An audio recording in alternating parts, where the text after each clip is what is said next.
You know what? Just the other day, I realized that as of this year, I've been an audiophile for 20 years.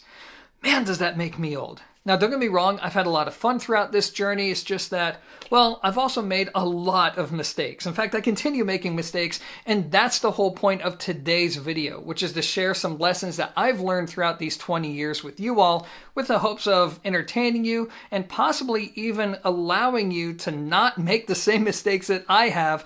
That way, your hi-fi journey can just be a little bit smoother.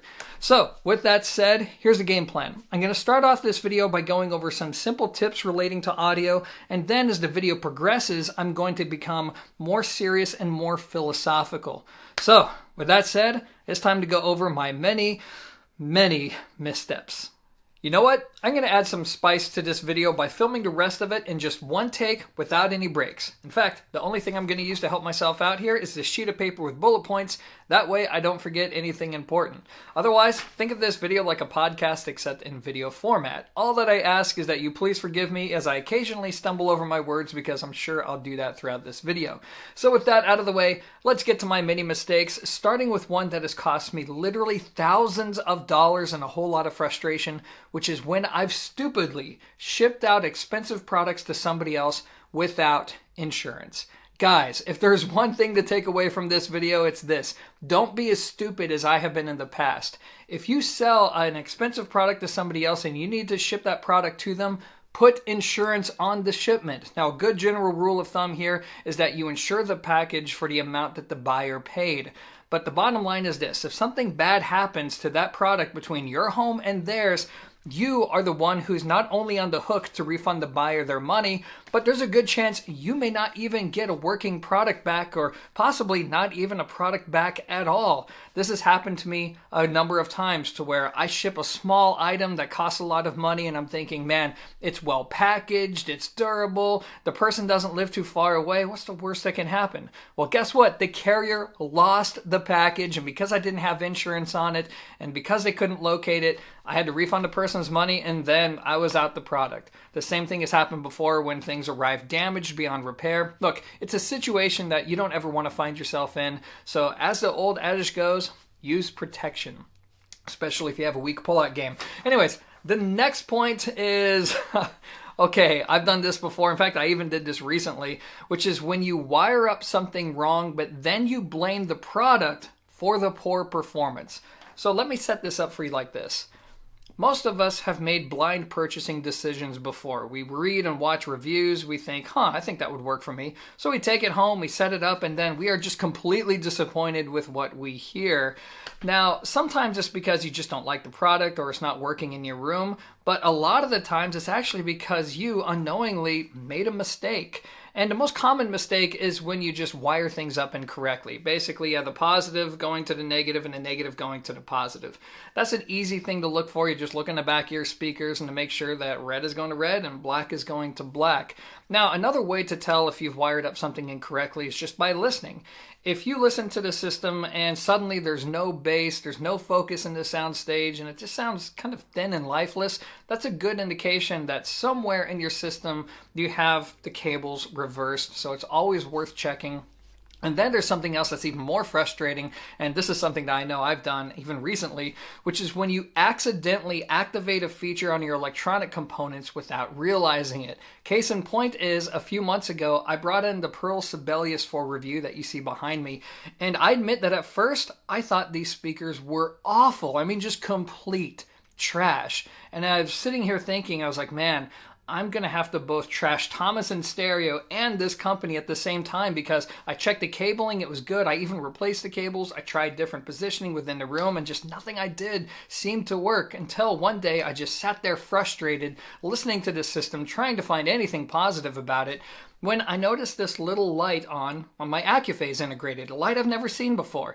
I inspected it, and sure enough, I accidentally somehow hit the attenuation button. So when I hit that button, bam, I was greeted with the kind of performance that I expected from that speaker. But even experienced individuals, in fact, I would even go so far as to say especially experienced individuals who go through a lot of equipment, you're going to run into that at least once or twice in your journey. So it's just something to be aware of. If you get a product in and everyone's saying one thing about its performance, but you find something that's totally different, there's a chance it could be you.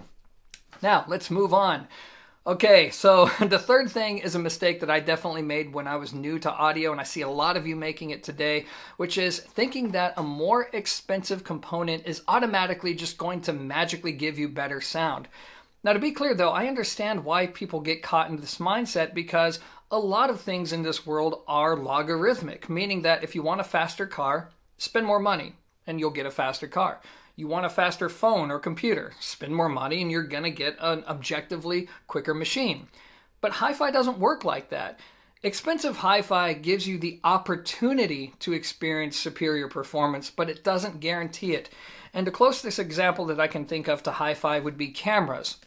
If you give someone like me a $20,000 camera system and say, go take the best pictures that you possibly can, I'm sure I'll end up with halfway decent photos. But if you give a seasoned photographer a $2,500 camera, it could even be a fixed lens camera, odds are that seasoned photographer is going to take way better pictures than myself because they know what they're doing.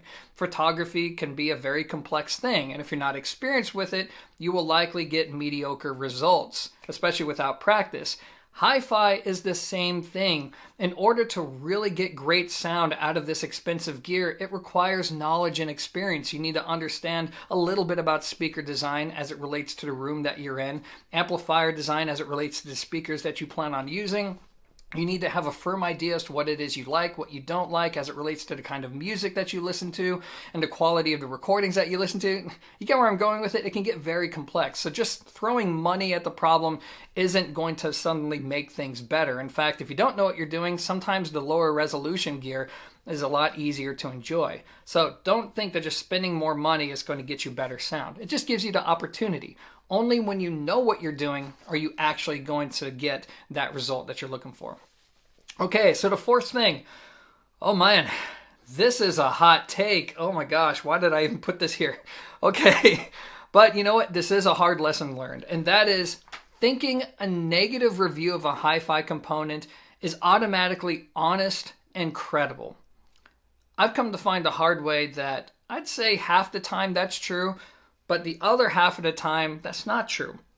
Sometimes it's the matter that the reviewer just didn't know how to work with the product. They had no communication with the manufacturer or distributor, so they published a review that was highly inaccurate because they didn't even use the product correctly. And of course, the viewer, unless you're somebody who's highly educated or familiar with that product, you're probably not even going to recognize that. You're just going to see a negative review and applaud them for their honesty, not knowing that they actually made a mistake and gave this product an unfair review.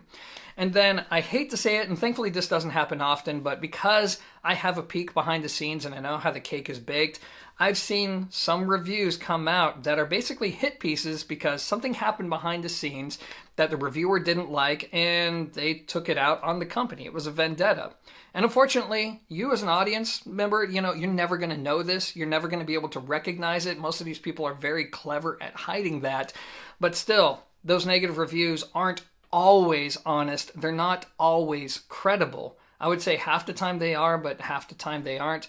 So as with any review, especially positive and glowing reviews, be skeptical, not pessimistic, just be a little skeptical. Seek other opinions instead of trusting just one individual, unless your experience just happens to align with that individual pretty much on a regular basis. But what I do is I just consult many different opinions from reviewers, from users, before I personally make a blind purchasing decision, and that's what I encourage most people to do. Okay, so moving on. Number 5. Okay, this is a big one. Thinking you know what a product sounds like without even hearing it.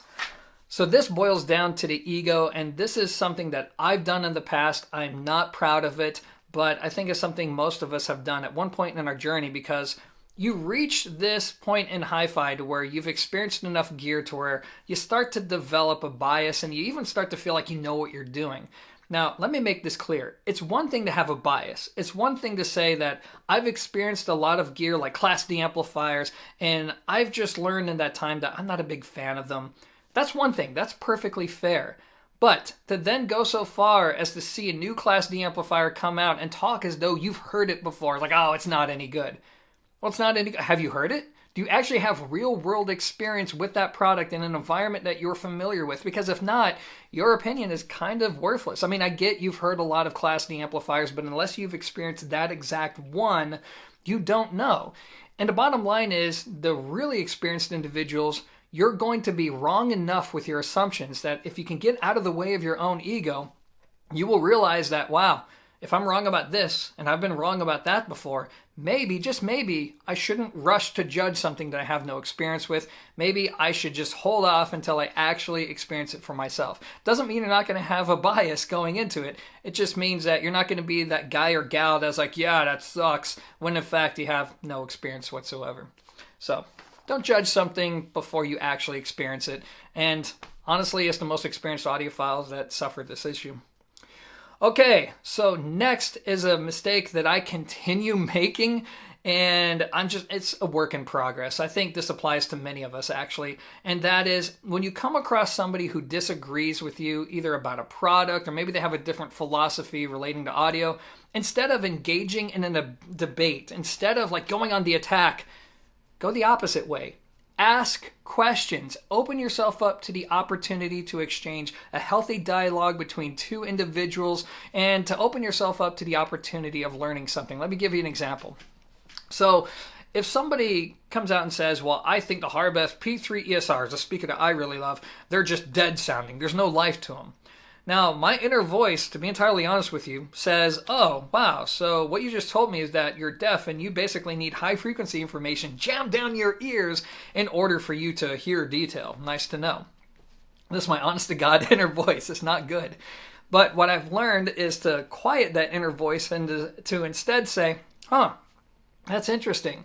You know, I'm wondering, like, what other speakers have you used before, and how are you using those P3 ESRs? And even if they have them set up completely wrong or there's something fishy going on, I won't go on the attack. Instead, I'll be like, oh, wow, okay, I can see why you're running into that. Well, I'm sorry that it's not working out for you, but hopefully you'll find something that's better suited for your room and for your taste.